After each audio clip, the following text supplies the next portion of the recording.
Vénus et Mercure, deux mondes hostiles au destin très différent. L'une très vivace, sur laquelle grouillent les forces les plus maléfiques de la nature. L'autre n'est qu'une sorte de carcasse planétaire, criblée par les millions d'impacts de météorites qui ont fondu sur elle à toute vitesse. Elle témoigne des drames qui s'abattent sur certaines planètes. Vénus et Mercure, les planètes intérieures.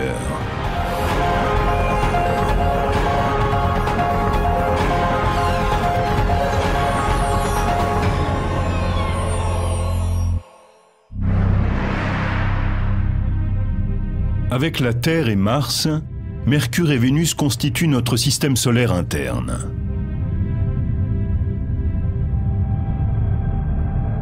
Jupiter, Saturne, Uranus, Neptune. Ces planètes les plus éloignées du Soleil forment le monde gazeux externe du système solaire. Pendant 4 milliards d'années, les planètes internes ont amassé assez de débris d'étoiles pour développer une surface solide.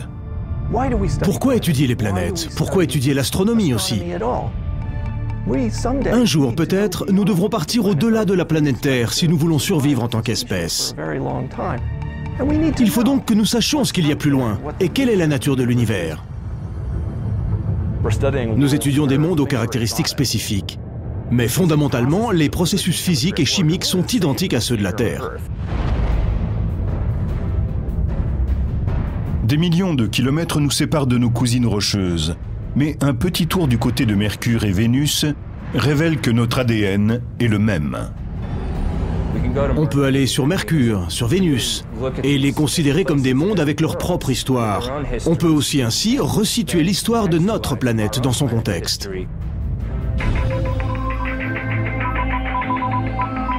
Vénus est la 6e planète de notre système solaire par sa taille.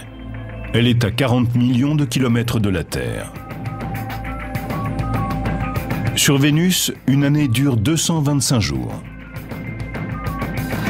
Et si vous pesez 68 kilos sur Terre, vous en pèseriez 61 sur Vénus.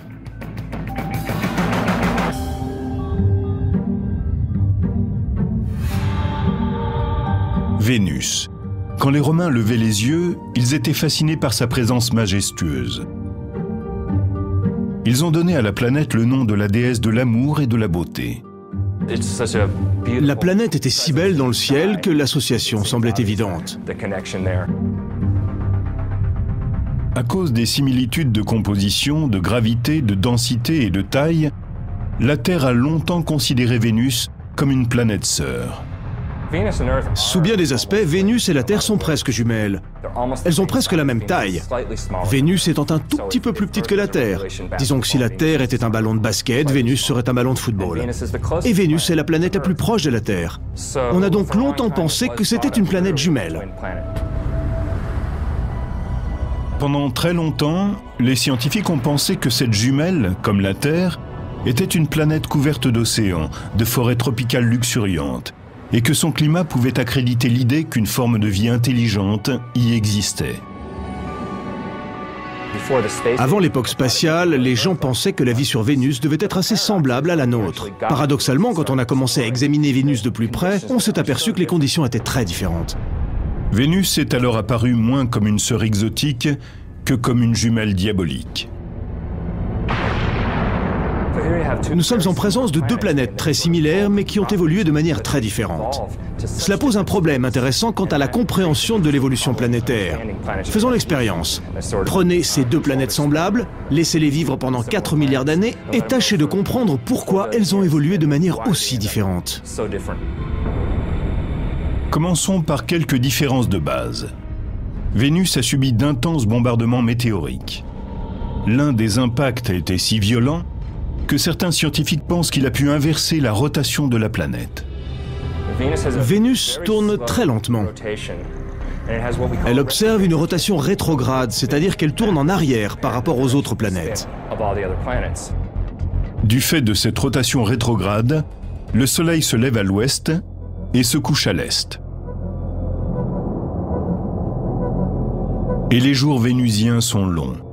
D'un lever du Soleil à l'autre, il ne s'écoule pas moins de 8 mois terrestres. Mais ce ne sont ni le schéma orbital, ni les longues journées qui rendent Vénus si insupportable. C'est en partie son climat détestable. Avec une température au sol de 480 degrés Celsius, Vénus est la planète la plus chaude du système solaire. Celui qui voudrait y faire un tour devrait en repartir bien vite. Ce serait une question de seconde. D'une seule seconde peut-être, et il serait rôti. Si un astronaute se retrouvait sur Vénus sans combinaison spatiale, sa peau commencerait à dorer et il cuirait véritablement comme une dinde dans un four. Cette incroyable vague de chaleur est le fruit d'un processus appelé l'effet de serre. C'est celui-là même qui, sur Terre, tempère le climat et contribue à la vie. Mais en se penchant plus attentivement sur Vénus, on s'aperçoit que cet effet de serre peut être source de vie tout autant que source de mort.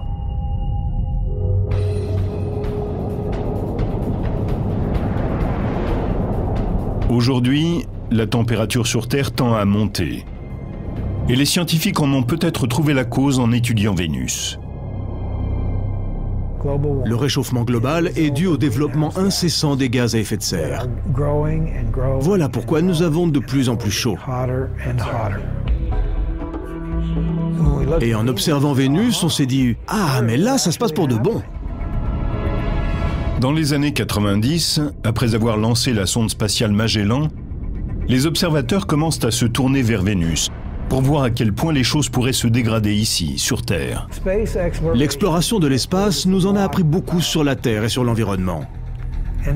L'effet de serre et le réchauffement global, dont tout le monde parle en ce moment, ont été découverts grâce à Vénus.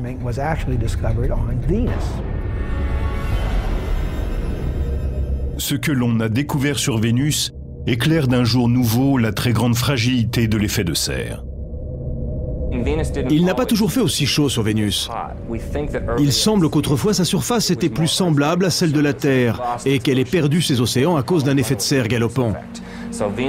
Vénus est donc la preuve qu'un changement global peut effectivement se produire sur une planète, tel un scénario dramatique. Il est mieux de ne pas attendre de devenir comme Vénus pour s'inquiéter. Et d'ailleurs, on en prend le chemin. Mais le véritable intérêt d'étudier Vénus, c'est que cela nous permet de tester nos modèles climatiques.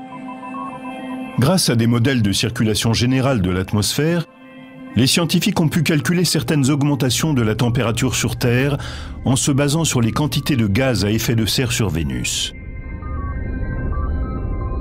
Comment l'effet de serre fonctionne-t-il sur Vénus et comment peut-il réchauffer la planète à ce point-là? Voici Biosphère 2. Située au pied du massif montagneux de Santa Catalina, en Arizona, elle a été construite par un groupe de chercheurs afin d'envisager la colonisation d'autres planètes. C'est la plus grande serre au monde. Biosphère est une serre idéale. C'est un grand immeuble avec des panneaux de verre pour laisser entrer le soleil. Et il fait vraiment chaud. Les rayons de soleil traversent les panneaux de verre et font grimper la température intérieure. L'air se réchauffe, mais il ne peut pas s'échapper par le haut. Il ne peut pas s'élever verticalement dans l'atmosphère à cause des murs. Les fenêtres emprisonnent la chaleur, réchauffent l'immeuble et fournissent aux plantes et aux arbres un climat acceptable. Sur Vénus, les gaz à effet de serre n'emprisonnent pas vraiment la chaleur, mais ils ralentissent sensiblement la vitesse à laquelle ils peuvent s'échapper. Sur n'importe quelle planète, l'effet de serre décrit une situation où la température du sol augmente à cause de gaz dans l'atmosphère qui emprisonnent la chaleur, tout en laissant passer la lumière du jour. Les mêmes gaz à effet de serre qui nous seraient fatals sur Vénus sont indispensables à la vie sur Terre. Sans effet de serre, la température moyenne serait sensiblement en dessous de zéro. Les océans seraient entièrement gelés, et il n'est même pas sûr qu'il y aurait encore de la vie sur Terre. On se demande combien il fait là-bas, mais la question serait plutôt « Pourquoi il fait-il aussi chaud ?» Parce que l'atmosphère est composée de dioxyde de carbone à l'état pur quasiment.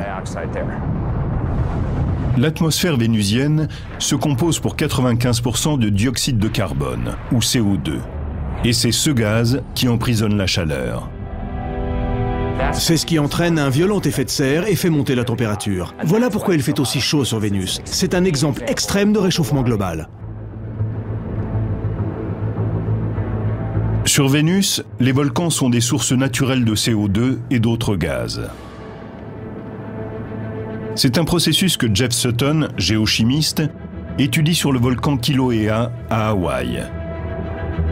Loin sous terre, des composés atomiques réagissent pour former le CO2 en cas d'activité volcanique. Le gaz naît de la pression issue de la chaleur de la roche en fusion, le magma. Le gaz s'élève et atteint le réservoir magmatique.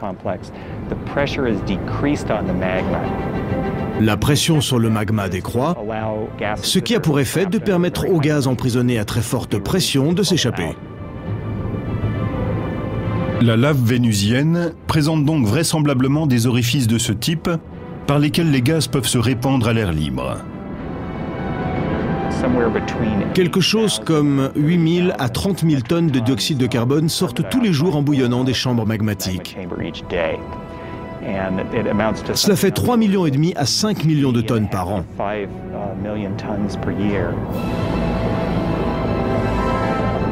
Et il ne s'agit là que d'un seul de nos volcans terrestres.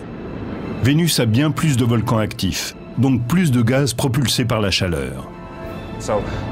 Tout ce CO2 s'accumule dans l'atmosphère de Vénus, où il fait de plus en plus chaud.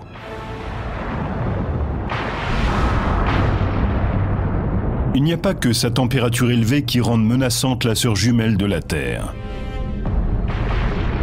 À une cinquantaine de kilomètres au-dessus du sol brûlant de Vénus, la planète subit des ravages, à côté desquels ses 482 degrés Celsius ont des airs de front frais.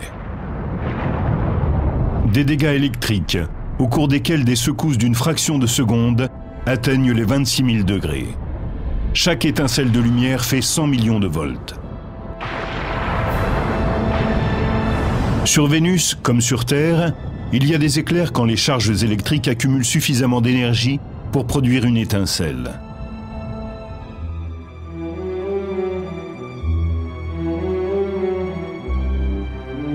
Mears Oppenheim enseigne la physique planétaire à l'université de Boston. Ce sont des chercheurs comme lui qui travaillent au musée des sciences de Boston. Pour faire la démonstration de l'éclair emprisonné, des dômes d'une dizaine de mètres s'élèvent pour simuler la génération de l'éclair sur Vénus. Et que le spectacle commence.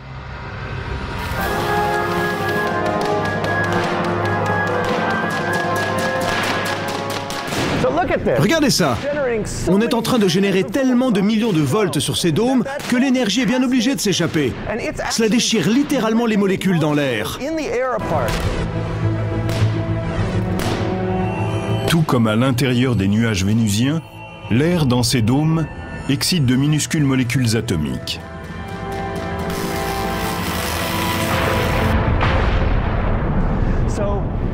C'est en se reconstituant que les molécules déchirées provoquent cet éclair. C'est ça un éclair. Dans la galaxie, les particules cosmiques d'étoiles en train d'exploser déclenchent les éclairs. Et en entrant dans l'atmosphère, elles créent cette étincelle. Ce sont des particules qui viennent de très loin. Elles heurtent l'atmosphère et produisent une averse de particules chargées. Sur Vénus, il s'agit vraisemblablement d'éclairs de très grande envergure, qui contiennent des quantités colossales d'énergie et qui parcourent de grandes distances. Sur Terre, on enregistre une moyenne de 3,1 milliards d'éclairs par an. Sur Vénus, le nombre d'éclairs touchant le sol est de 0. La pression atmosphérique sur Vénus est 90 fois plus importante que sur Terre, parce que le poids de l'atmosphère créée par les gaz est plus élevé. C'est ce qui empêche les éclairs vénusiens de toucher le sol. Ils restent consignés dans les nuages. Cet air très épais oppose trop de résistance. Les éclairs ne peuvent pas le traverser. Il leur est beaucoup plus facile de sauter d'un nuage à l'autre. En dépit des apparences, les nuages vénusiens n'ont pas grand-chose de commun avec ceux de la Terre. En fait, le principal ingrédient qui entre dans leur composition est assez toxique pour brûler la chair humaine.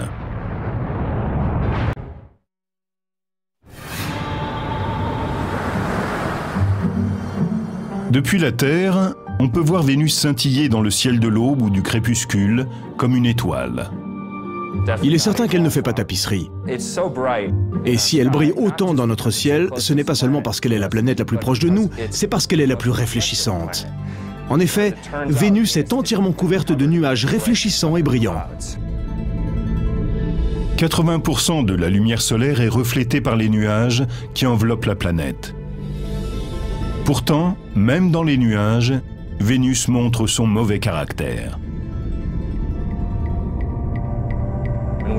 On sait que les nuages de Vénus se composent d'acide sulfurique, analogue à celui d'une batterie de voiture. Cet acide sulfurique provient du dioxyde de soufre expulsé par les volcans. Tout comme son cousin le dioxyde de carbone ou CO2, la pression gazeuse pousse le dioxyde de soufre vers la surface, à travers les cheminées volcaniques. C'est ce même gaz que le chimiste Jeff Sutton observe attentivement sur le volcan Kilauea à Hawaï. Ces gaz, et plus particulièrement le dioxyde de soufre, sont toxiques. C'est pourquoi nous portons des masques pour protéger nos poumons et nos voies respiratoires. En effet, en se combinant avec l'humidité du nez et de la gorge, le dioxyde de soufre forme de l'acide sulfurique. L'acide sulfurique est très nocif. On ne s'asperge pas d'acide de batterie, n'est-ce pas? Eh bien, de la même manière, ce serait une mauvaise idée de plonger la main dans les nuages de Vénus. En admettant qu'un voyageur sur Vénus survive aux nuages acides, aux éclairs, à l'air toxique et à la chaleur, à quoi ressemblerait le sol vénusien?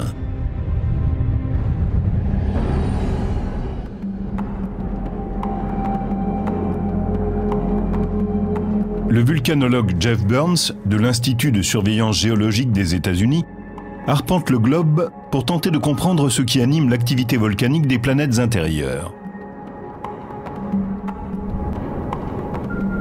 Pour imaginer la surface de Vénus, Burns pense aux champs de lave désertique du Kilauea sur la grande île d'Hawaï.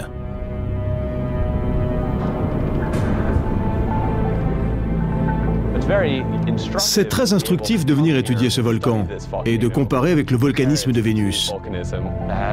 Ici, on est vraiment sur le terrain et on peut étudier ça de près. On peut prélever des échantillons et les regarder en détail. Les géologues pensent que le nombre de volcans sur Vénus dépasse nettement les quelques 1500 que nous avons sur Terre. Les estimations vont d'une centaine de milliers à plus d'1 million d'éléments volcaniques sur Vénus. Avec autant de volcans, la pierre de lave représente 70% du sol vénusien, tout comme l'essentiel de la roche du Kilauea. Le sol se solidifie quand la lave refroidit, pour former de la roche dure.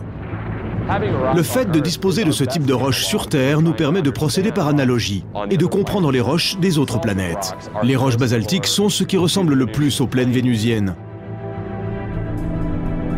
Le basalte est un type de pierre de lave que l'on trouve sur Vénus et dans tout le système solaire interne. Les minéraux se figent sous forme de verre et de petits cristaux, changeant ainsi totalement d'aspect par rapport à la lave telle qu'elle surgit du volcan. La lave en fusion sur le sol est incandescente et de couleur rouge. Puis elle se couvre rapidement d'un voile argenté. Et en l'espace de quelques semaines, elle devient noire, tout comme la lave ici autour de moi.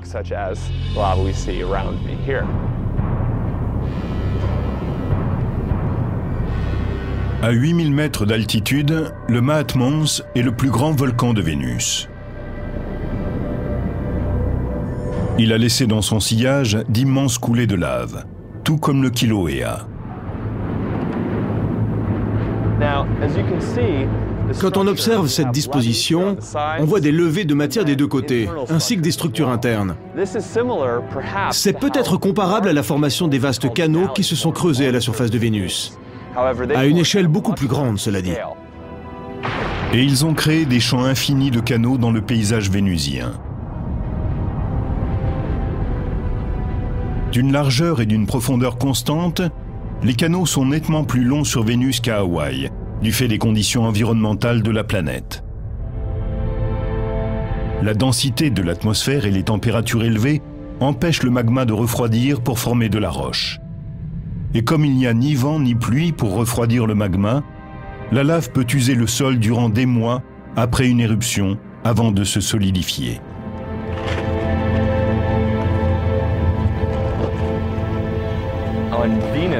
Sur Vénus, on devrait trouver des couches et des couches de roches volcaniques plutôt noires et de composition basaltique.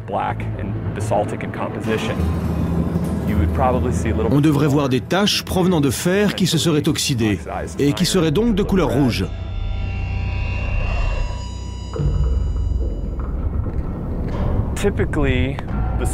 D'ordinaire, les coulées de lave basaltique sont coupantes comme du verre et l'on risque de se blesser en le manipulant. Elles deviennent vitreuses en refroidissant.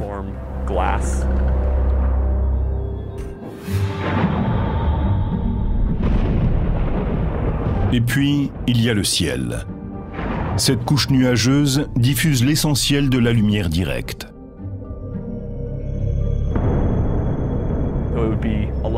Sur Vénus, les jours doivent être beaucoup moins clairs qu'ici sur Terre. En particulier parce que la lumière est très uniformément répartie. Il ne doit pas y avoir beaucoup d'ombre. La surface est éclairée de façon assez égale. À cela s'ajoute la composition de l'atmosphère, qui fait que tout doit avoir une teinte orangée.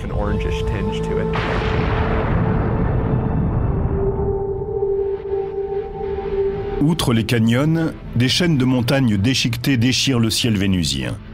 Le mont Maxwell est le point culminant de la planète. Maxwell fait environ 11 000 mètres d'altitude. Donc il dépasse facilement n'importe quel de nos sommets. L'Everest, qui fait 8 850 mètres, est largement battu. Il est plus grand que tout ce que nous avons sur Terre. Notre planète sœur semble l'avoir emporté sur l'une des merveilles de notre monde. Mais comment est le sol vénusien par rapport à une autre caractéristique géologique de la Terre, les canyons? Le Grand Canyon, que la rivière du Colorado a creusé au fil de 250 millions d'années. En se soulevant il y a des millions d'années, le plateau du Colorado a donné aux eaux plus d'énergie pour éroder la roche et creuser le canyon. Les vastes canyons vénusiens ont peut-être eux aussi été formés par l'érosion, mais pas celle d'une rivière. Les systèmes volcaniques peuvent entraîner une érosion, car les coulées de lave sont très fluides. Les matériaux peu visqueux peuvent éroder comme le fait l'eau. Certes, le Grand Canyon ne constitue qu'une partie du système fluvial du Colorado, mais on est quand même très loin de l'ordre de grandeur du plus long canal sur Vénus.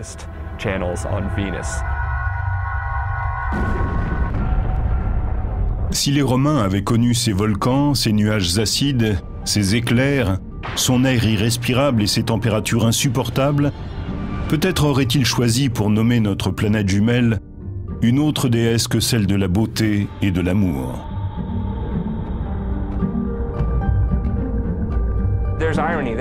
Il y a quelque chose d'ironique là-dedans, parce que bien sûr les Grecs et les Romains ignoraient tout des conditions qui règnent sur Vénus. Et nous voici 2000 ans plus tard en train de faire l'état des lieux, et ce n'est pas aussi joli.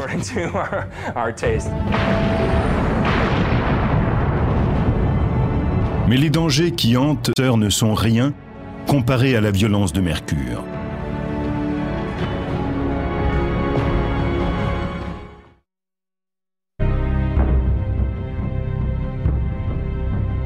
À 80 millions de kilomètres de la Terre, les collines poussiéreuses et les plaines vides de Mercure s'étendent à perte de vue. C'est une masse délavée. Elle n'a pas vraiment de couleur comme Mars, la Terre ou Vénus par exemple.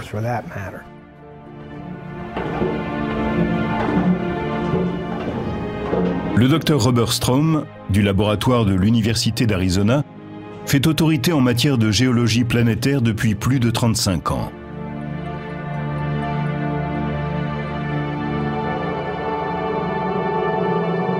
Mercure est la planète la plus proche du Soleil, et elle ne ressemble à rien d'autre dans le système solaire. À 60 millions de kilomètres du Soleil, Mercure est la planète la plus proche de l'astre solaire. Cette planète n'a pas de lune connue. Elle n'a pas d'atmosphère. Et elle est visible à l'œil nu depuis la Terre, entre chien et loup.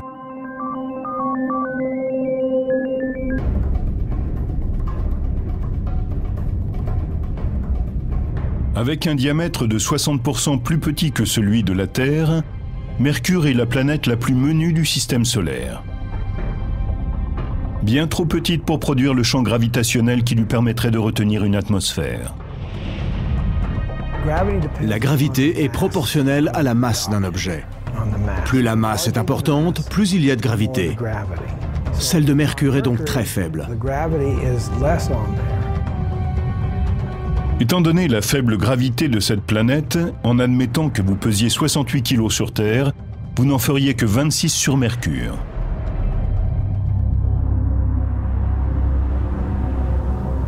La taille d'une planète est importante quand il s'agit de la chaleur interne nécessaire au maintien de l'activité géologique.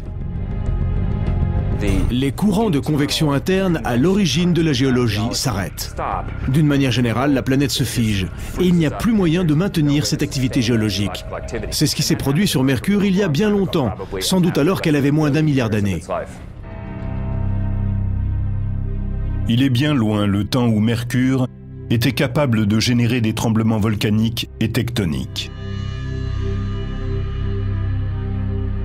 Mercure est-elle une planète morte? Cela dépend de ce qu'on entend par mort. A-t-elle une activité interne? Probablement pas. Elle est sans doute totalement inactive. Au fond, c'est une planète morte, et ce depuis 4 milliards d'années environ. Pour une planète pratiquement morte, Mercure est encore assez agité. Les Romains lui avaient donné le nom de leur messager au pied léger. Mercure fait le tour du Soleil en 88 jours, ce qui en fait la plus rapide de toutes les planètes. Mais pour tourner sur son axe, elle détient le record de lenteur.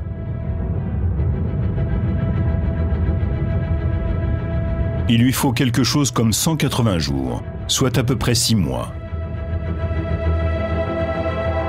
La force gravitationnelle du Soleil crée une friction de marée au sein de Mercure, entraînant une dissipation de sa vitesse lorsque la planète tourne sur son axe.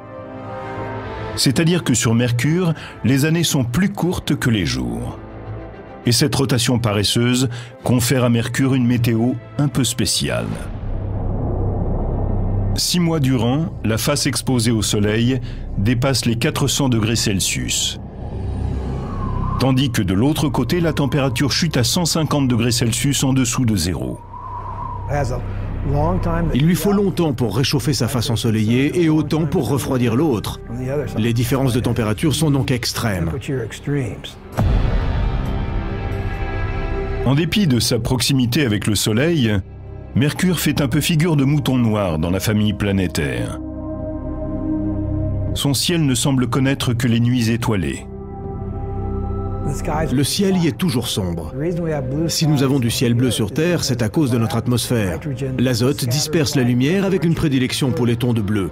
Voilà pourquoi chez nous le ciel est bleu. Et c'est parce que Mercure n'a pas d'atmosphère que son ciel est sombre. D'après la légende, c'est Mercure, le dieu romain, qui a inventé la boxe. Et s'il est une planète qui s'est taillé la part du lion sur le ring, c'est bien Mercure.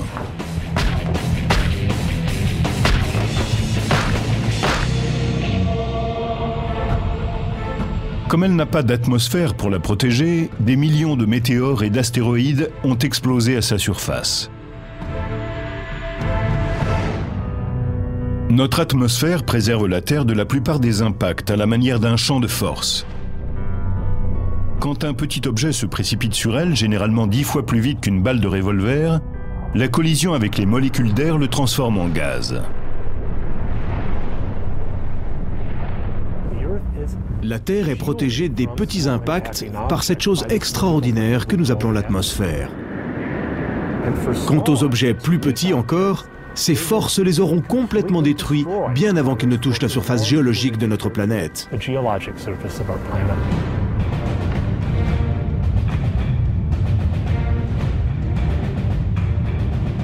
Sur Mercure, dépourvu d'atmosphère, astéroïdes et météores s'écrasent à toute vitesse. Ce qui en fait la planète la plus criblée de cratères de tout le système solaire. Sur Mercure, on ne peut pas faire un pas sans rencontrer un cratère. En 1974, la sonde spatiale Mariner 10 a cartographié la moitié de la surface de la planète, y compris le plus vaste bassin jamais photographié dans le système solaire. L'accident de relief le plus remarquable est le bassin Caloris, un cratère qui fait dans les 1300 km de diamètre. 1300 km de diamètre. C'est un tiers de plus que la distance Dunkerque-Marseille. Les chercheurs ont estimé que la météorite de fer à l'origine de cet impact devait avoir une taille de plus de 100 km avant de s'écraser sur le sol. Juste après l'impact, les ondes sismiques ont convergé au point antipodal de la planète.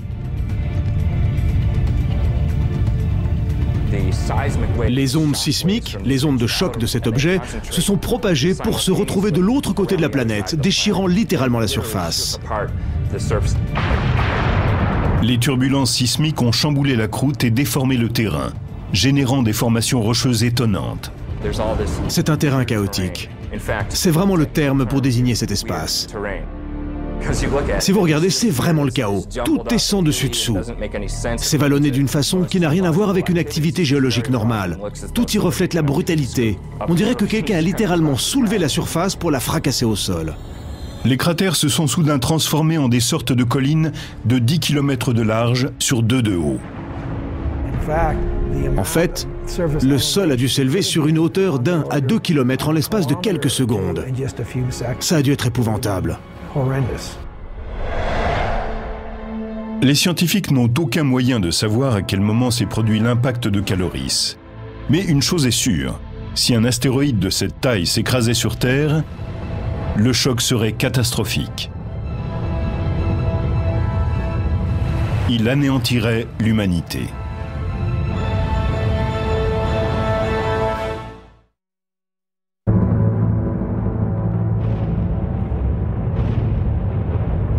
De météores et d'astéroïdes ont laissé sur Mercure des cicatrices, des entailles et des cratères. Aujourd'hui, la planète n'est plus qu'une carcasse. Tout comme celle de Mercure, la surface de la Terre est vulnérable au bombardement.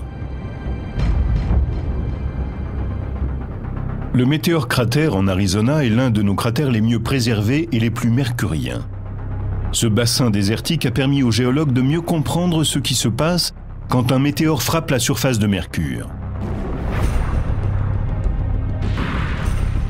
Lors d'un impact, l'énergie de l'onde de choc déchire la surface et soulève des tonnes de roches pour former le cratère. Cette coulée de roches a creusé cette cavité en forme de cuvette et déposé des débris dans le paysage à des kilomètres à la ronde. La même énergie a balayé les parois du cratère. C'est ce qui a fait que ces couches de roches horizontales derrière moi se sont soulevées. Sous l'effet du choc, la roche ne s'est pas montrée friable comme on pourrait s'y attendre, mais plutôt comme du caramel mou. C'est caractéristique de ce type d'impact, non seulement ici à Meteor Crater, mais partout dans le système solaire. Imaginez un peu que l'énorme objet qui a créé le bassin de Caloris sur Mercure s'écrase sur le site de Meteor Crater. Il y aurait une explosion massive, avec des éclats de matériaux fondus qui voleraient autour de la Terre comme des engins balistiques, puis rentreraient dans l'atmosphère terrestre en créant des averses massives de météores. Sur une douzaine de kilomètres, l'onde de choc déchirerait le sol et provoquerait des tsunamis accompagnés de vagues de 600 mètres de haut.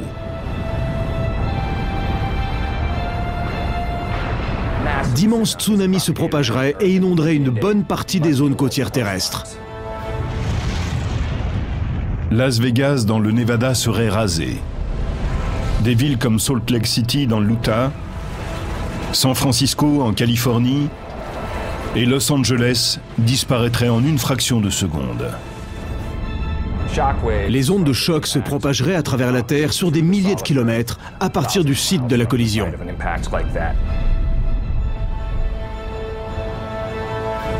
Ces ondes sismiques convergeraient au point antipodal de l'impact, au large des côtes de Madagascar, au fond de l'océan Indien.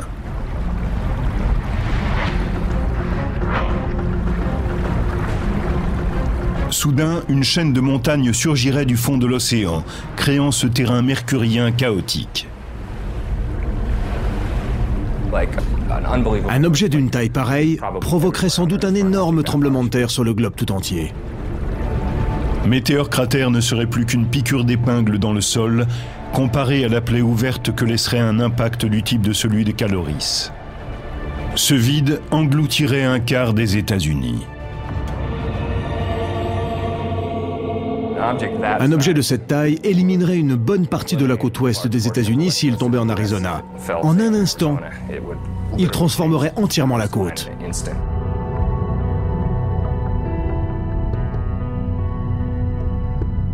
Revenons-en à Mercure. Ces cratères lui confèrent un statut d'icône dans le système solaire, et certaines de ces marques recèlent des mystères. À Puerto Rico, quand le radar de l'observatoire d'Arecibo a pointé ses antennes vers les pôles de Mercure, il a capté quelque chose qui a laissé les chercheurs stupéfaits. De la glace. L'un des endroits les plus chauds du système solaire a de la glace à ses pôles. Et s'il y a de la glace là-bas, c'est parce que Mercure présente une surface criblée de cratères et que l'intérieur des cratères de la zone polaire est toujours plongé dans l'ombre.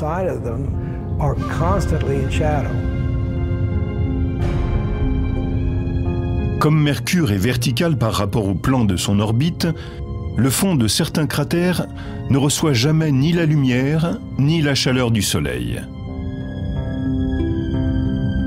Mais le fait qu'il n'y ait pas de source d'eau apparente sur la planète soulève une question. Comment cette glace est-elle arrivée là? Certains chercheurs pensent qu'elle pourrait provenir d'une comète. Composées de roches, de poussière, de gaz et de glace, les comètes viennent des confins du système solaire, où les températures sont nettement plus basses.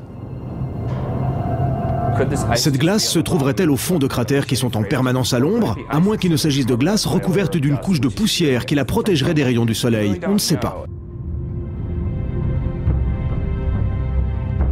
Outre les collisions de comètes, il existe un autre type de cratère sur la planète, et ceux-ci n'ont pas été formés par quoi que ce soit venant du ciel.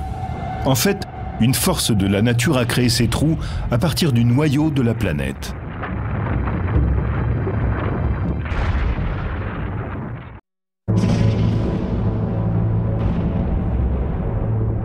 En se penchant sur le sol de Mercure, des scientifiques se sont aperçus qu'une partie de ces cratères pourrait avoir été formée par quelque chose d'autre que des astéroïdes, comètes et autres météores. Nous comprenons bien que le processus géologique dominant sur Mercure tient aux cratères d'impact. Le volcanisme constitue ici le deuxième processus géologique par ordre d'importance.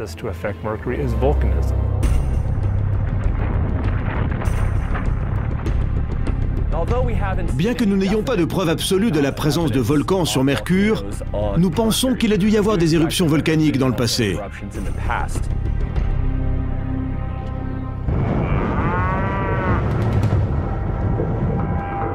Cette prairie à vaches à 3 heures de route au nord de Phoenix pourrait avoir un lien avec le passé volcanique de Mercure.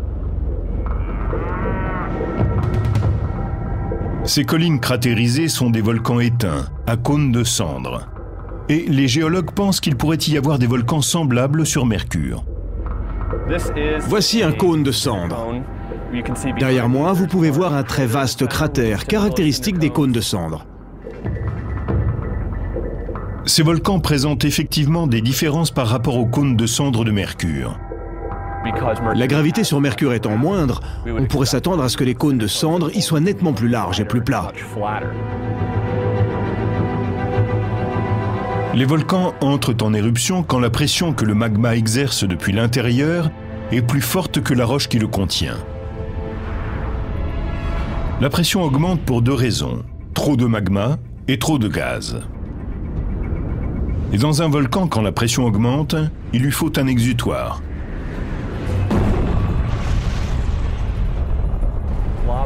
La lave remonte à la surface et sort sous forme d'éruption. Il y a une cheminée et ce qu'on appelle une fontaine de feu.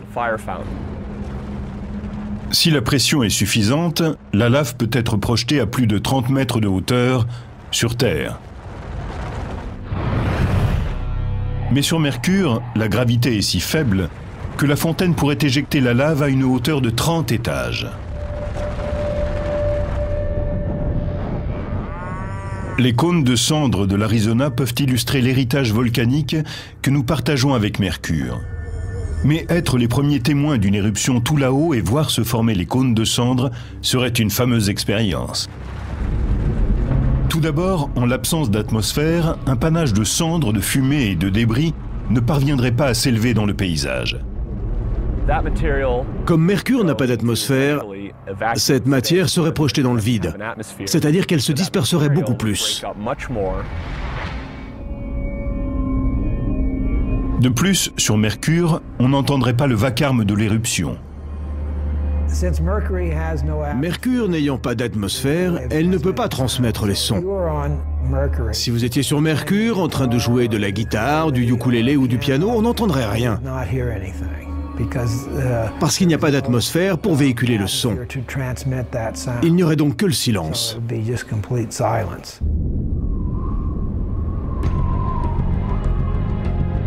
En 1974, Mariner 10 ne cartographie que 45% de la surface de Mercure lors d'une mission de survol. 30 ans plus tard, la NASA lance le vaisseau spatial Messenger. Le satellite cartographiera la planète tout entière et transmettra des données aux scientifiques enthousiastes, en même temps qu'un déluge de questions sans réponse. Je veux voir l'autre face. Je ne sais pas à quoi elle ressemble, et cela m'agace depuis 35 ans. Est-ce qu'elle ressemble à la face que nous avons vue, ou bien est-ce quelque chose d'inattendu, de différent? Pourtant, malgré les budgets affectés aux explorations futures, la question de savoir à quel point nous sommes effectivement différents ou semblables risque fort de rester en suspens.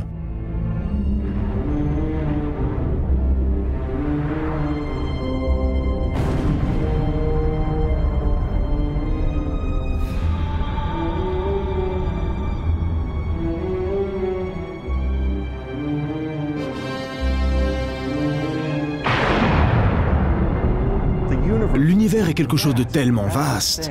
Et nous sommes assis là sur notre confetti. Mais nous ne sommes pas isolés. Toutes ces choses qui sont survenues sur d'autres planètes, tous ces changements stupéfiants, traumatiques, se sont déroulés en un laps de temps très court. Et cela pourrait arriver sur Terre. En fin de compte, cela nous permet de mieux savoir qui nous sommes et combien notre environnement est unique. Et combien des créatures comme nous peuvent être rares dans l'univers.